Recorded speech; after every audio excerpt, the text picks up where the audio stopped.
Mais dis-moi, ta vie aurait-elle changé quand tu es arrivé au collège d'Orthez? Daniel Argotte, oui. Oh oui, elle a changé. En tout cas, c'était pas prévu au départ, mais effectivement, ça a été un tournant de ma carrière, comme je le dis souvent, parce que pour la première fois de ma carrière, je me suis rendu compte que le cours que j'avais l'habitude de dispenser, ça fonctionnait pas avec ce collège. Alors c'est un collège que je connaissais un petit peu de réputation. Hein.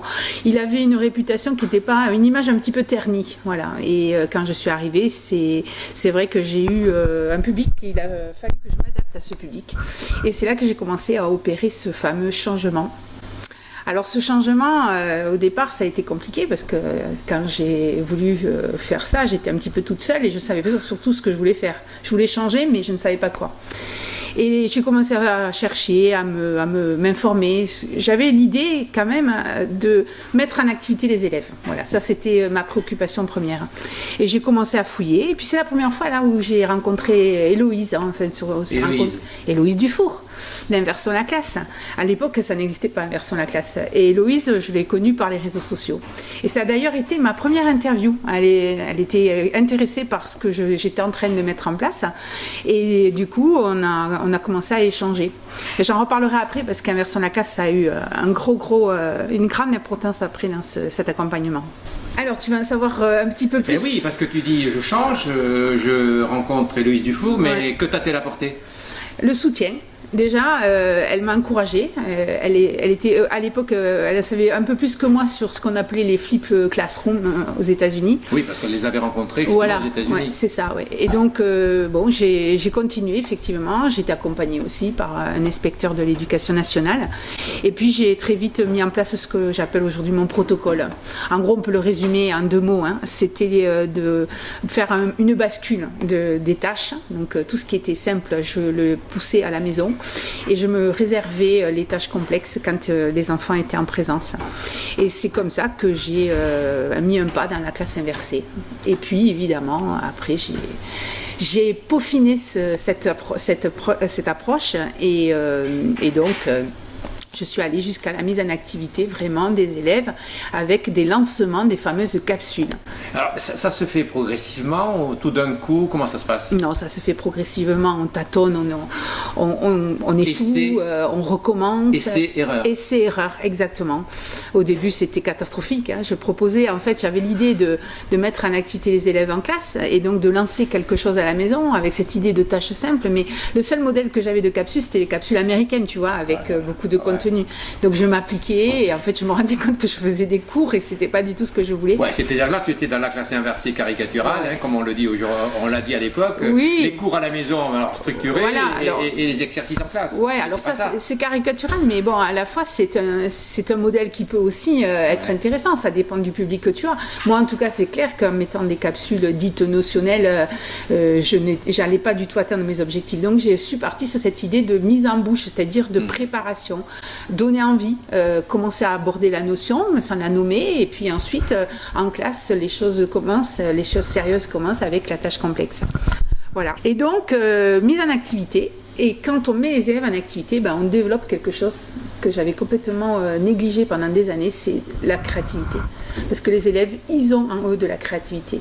Et ça, je crois que malheureusement, notre système ne le met pas assez en valeur. Et puis même ne le notifie pas en fait, on ne l'évalue pas, cette capacité qu'ils ont à créer. Ah, ils sont créatifs parce qu'ils agissent? Ah, complètement. Complètement. Quand tu es passif, tu génères pas grand-chose. Tu prends ton stylo. Voilà, tu écoutes, tu recopies.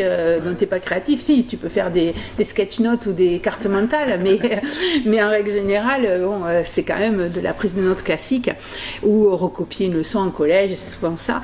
Donc là, en les mettant en activité, on va les amener à produire donc ces fameux chefs-d'œuvre. Et le chef-d'œuvre, c'est bien effectivement, il y a une démarche artistique là-dedans. En plus, dans ma matière, c'est vraiment, ça prend tout son sens. Et du coup, cette créativité, oui, elle se manifeste au quotidien. Alors comment? Ça peut être un travail sur les supports d'écriture. Donc on peut écrire sur des murs, on peut écrire dans la cour de récréation le jour sur les vitres. Ou sur les vitres, comme j'ai fait récemment, ou alors avec le numérique, oui, bien sûr. On peut faire plein de choses, de la radio, de la vidéo. Et ça, c'est génial. 100 fois sur le métier, remettez votre courage. Ah, ça c'est... Je crois que ça c'est essentiel. C'est leur redonner le goût du travail, mais surtout de revenir sur la tâche, de la reprendre. Il n'est jamais fini. Il n'est jamais fini. Ou presque jamais fini. Presque jamais fini. Comme les brouillons d'écrivains qui sont sans cesse revenus sur leur récit qu'ils ont écrit la veille, les ratures. Alors, il y a chef-d'œuvre quand? Mais il y a chef-d'œuvre quand l'élève l'a décidé, quand il pense avoir atteint le meilleur de lui-même. Et donc là, oui, effectivement, on peut considérer que l'œuvre est achevée. Donc, effectivement, apporter un regard après critique sur ce qu'il a fait. Et là, ça devient intéressant, oui. Je crois que tu ne peux pas ne pas parler de ton plaisir à enseigner si tu ne parles pas du plaisir des élèves à apprendre. Ça, c'est évidemment, je crois, le point qui me touche le plus. Le plaisir que j'ai enseigné. Je suis plus vers la fin de ma carrière que vers le début, maintenant. Et j'ai toujours le même plaisir. Je crois que même, il s'accroît, oui, parce que maintenant, quand je vois les enfants, je suis à mi-temps maintenant. Et donc, quand je les vois, c'est le lundi ou le vendredi. Et quand le vendredi arrive, là, j'ai hâte.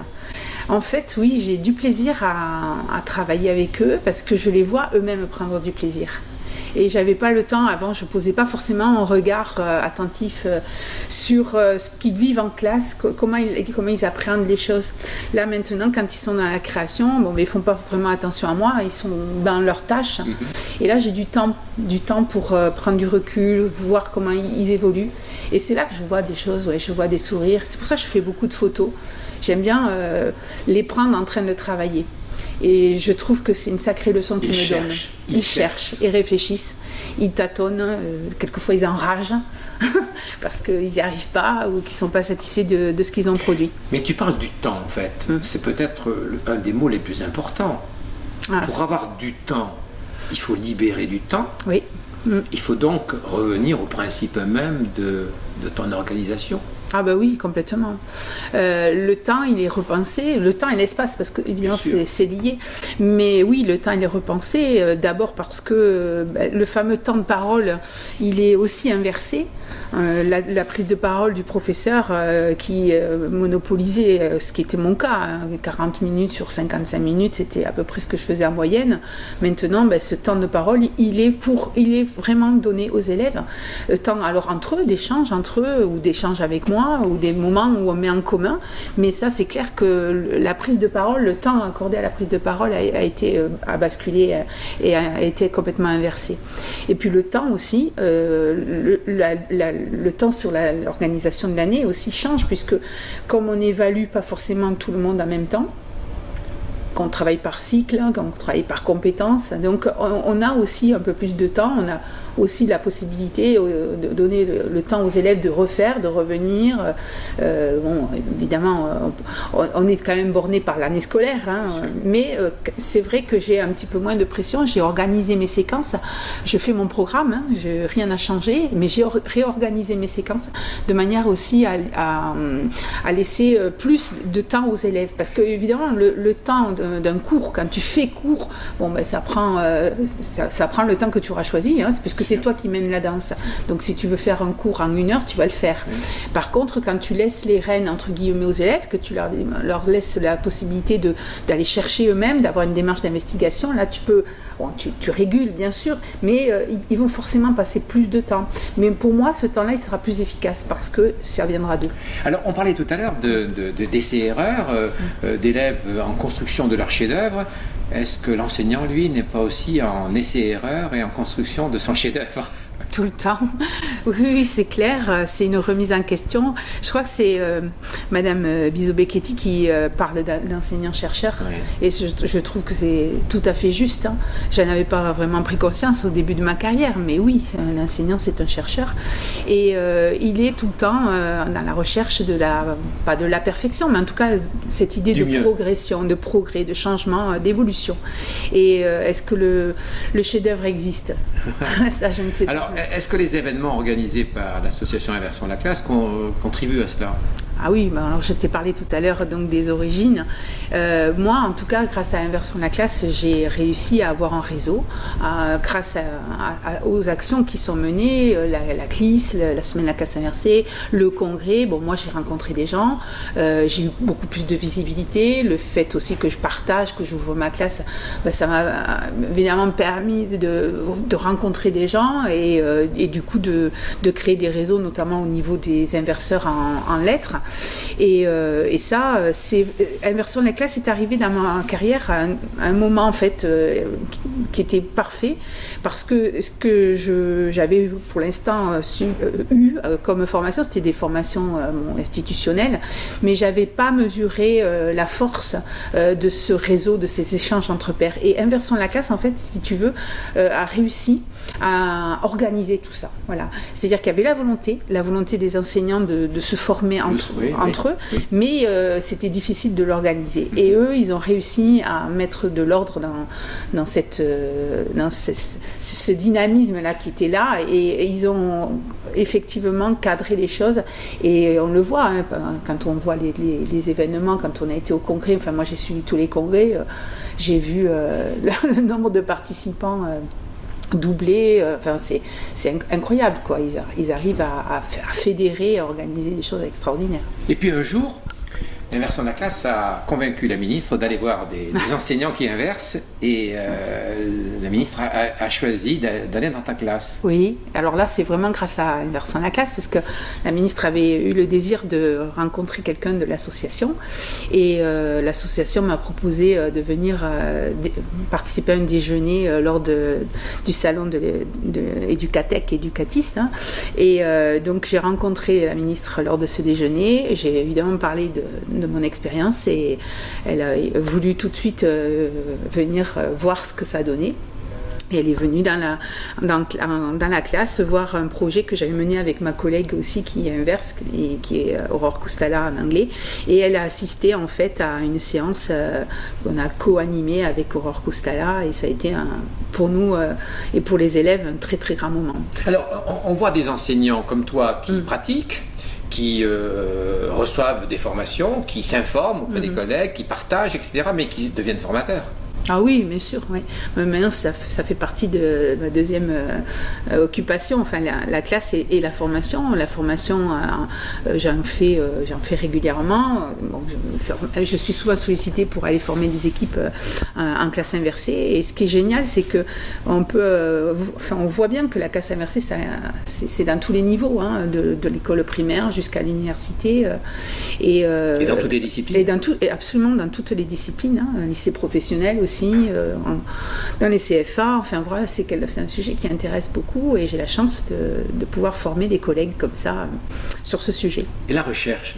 La recherche, oui, c'est aussi quelque chose qui m'intéresse, et en ce moment justement on a la chance au collège Daniel Argote d'être en partenariat, alors grâce aussi à l'Académie de Bordeaux et au délégué académique au numérique qui nous a proposé de devenir un lieu d'éducation à la recherche. Donc on est en lien avec l'IFE, et on travaille avec l'Université de Toulouse justement sur une thématique qui est complètement en lien avec le sujet de notre vidéo aujourd'hui, puisqu'il s'agit du changement, voilà, de travailler sur cette problématique du changement.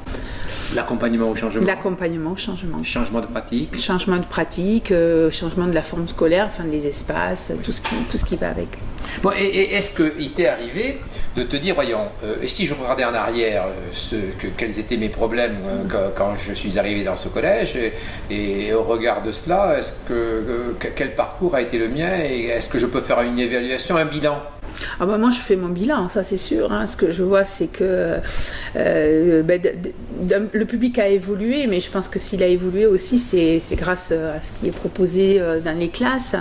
Moi je constate que les élèves sont beaucoup plus actifs, beaucoup plus investis dans ce qu'on leur demande, et au niveau du collège, je peux dire que l'image thermique qu'on avait il y a quelques années, la tendance est complètement inversée, Et vraiment, aujourd'hui, on a des effectifs qui sont en hausse. On a un très bon taux d'orientation post-troisième au niveau du lycée d'enseignement général et professionnel, il ne faut pas l'oublier non plus. Et du coup, je trouve qu'effectivement, j'ai fait partie de ce mouvement dans l'équipe. J'étais évidemment pas toute seule, il y a aussi l'accompagnement fait par l'établissement et la direction, mais j'ai fait effectivement partie de cet élan qui a fait que dans ce collège, on a réussi à inverser la donne. Les parents? Les parents, ça, c'est, je crois que c'est un vrai partenaire quand on travaille en classe inversée, parce que la classe inversée, forcément, comme toute forme de changement, au départ, ça interroge. Je dis souvent que l'école, en fait, c'est un peu comme chez le docteur, on a tous été au moins une fois, en tout cas pour l'école, on y a été souvent, pendant des années, et donc tout le monde a son avis sur l'école.